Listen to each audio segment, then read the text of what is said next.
Sidney Brenner and the Francis Crick are the scientists who have won the Nobel Prize by working in different areas. So these scientists have demonstrated that the nucleotides in the DNA, they function in the form of triplets. Means that three nucleotides, consecutive nucleotides, they comprises a codon that is in the form of a triplet. And each triplet or codon codes for one amino acid in a particular protein. So these scientists, they were able to introduce the process of deletion within the DNA sequences. It means that they have deleted the particular nucleotide from the sequence of the genes. So they have demonstrated that when the one nucleotide is deleted, the protein has a very drastic effect that were transcribed from that gene. And if the two consecutive nucleotides are deleted, the protein that is synthesized from that gene is again drastically affected and its function is not properly functioned. So the third option is when they deleted the three consecutive nucleotides, then they have observed that the function of that protein is not much affected. So here we can see here that there is a phrase written here, the sly fox and the shy dog. So we can see that all of these words, they are written in the form of a triplets. Means that there are three alphabets in each word. So same is the case in the DNA. In the DNA, one consecutive three nucleotides comprises of the triplets, and it is also called the codons. So if one of the letters Y is removed from the word sly, so it means that Y is removed, then to make it the triplet form, F will move in the position of Y. When F will move here, the two letters will left with O and X. To make it the triplet, A will move after the X, and so on. So after this shifting, the words we will get is we can read then afterwards, then it is created a very nonsense characters, we cannot recognize these. So if the two letters from the word sly is removed, Y and L. So again, if two letters are removed, then definitely then these two letters will move in place of Y, L and Y. So again, the letters that are generated, they have a no meaning. So in case if we remove the three letters consecutively, SLY, then again we will come up with a very useful information. For example, if three letters are removed, then we will get the sentence as the fox and the shy dog. The fox and the shy dog. So it means that if we remove 1 and 2 alphabets, the arrangement will be disturbed. And if we remove the 3 alphabets, the only that codon or the triplet will be removed, the other information will remain intact. So same was the experiment of the Sidney Brenner and the Francis Collins.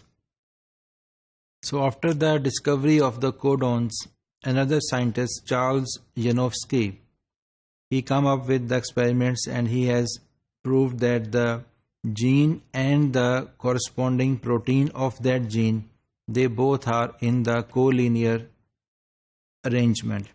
It means that the first codon in the DNA is coded by the first amino acid, and the second codon, it codes the second amino acid of that protein. Similarly, the third codon will code the third amino acid, and so on. So Janowski's experiments were so influential that no scientist has argued about the experimentation and about the nature of the codons. Whether these codons are consecutively placed in as a stretch of DNA. So this theory was acceptable for the 2 decades after the discovery of this collinear nature. And most of the biologists, they thought that the genes or the DNA, they are composed of the codons that are comprised of the long strings.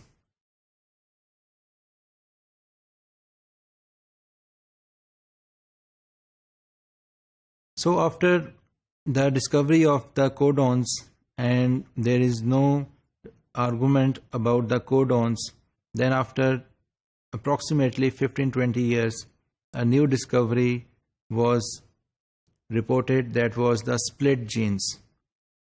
It was reported that humans, they have the split genes within their genomes. It means that the codons or the genes, they are not continuously stretched throughout the DNA. Rather, they are the stretches of small pieces intersected by the another type of DNA that is called the junk DNA. And this junk DNA do not code for any of the protein. Now we know that this junk DNA is basically also coded into a non-coding RNAs. And similarly, we know that human genome is much larger as compared to the prokaryotes, for example, the bacteria. And definitely it's not surprising because the human genome is much more complex. So that is why it also bears the more genes as compared to bacteria. But rather surprising thing is that within the vertebrates or within the animals, higher animals or eukaryotes, there lies a disparity. For example, the salamander, that is an amphibian and is just like a lizard. Lizard is a reptile, but it just like a reptile, there is an animal named salamander. So it means that the salamander is not a very big animal. So the genome of the salamander is 10 times higher as compared to the human genome.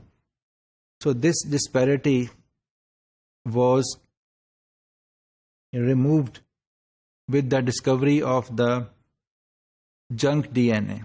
So we can assume that the genome of the salamander, it contains more junk DNA and less coding genes as compared to the humans.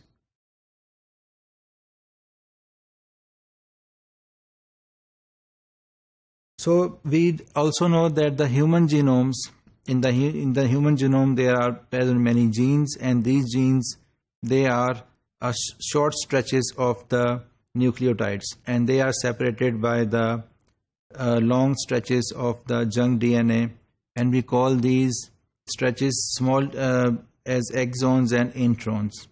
So the exons, they are the coding part of the gene, and the introns, that is the junk DNA, is the non-coding part of the gene.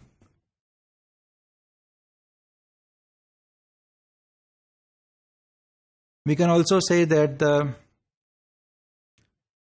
analogous, that the genes that are in the form of a short stretches can be compared with an example of a magazine. For example, the split genes are analogous to a magazine article that starts from page 1, and then again it continues from the page 13, and then 43, 51, 74, 80, 91, and so on. And the pages that lies in between these pages are the advertising pages. So we can compare that the introns that are present between the two exons, they are the advertising pages, or the advertising introns that is present between the two exons. And the formula is very simple. For example, if there is a gene and it comprises of 4 exons, so we will minus 1 from that 4. So 4 minus 1 will be, the answer will be 3. So it means that 3 will be introns. So for example, if the gene has 7 exons, then the introns will be 7 minus 1 is equal to 6.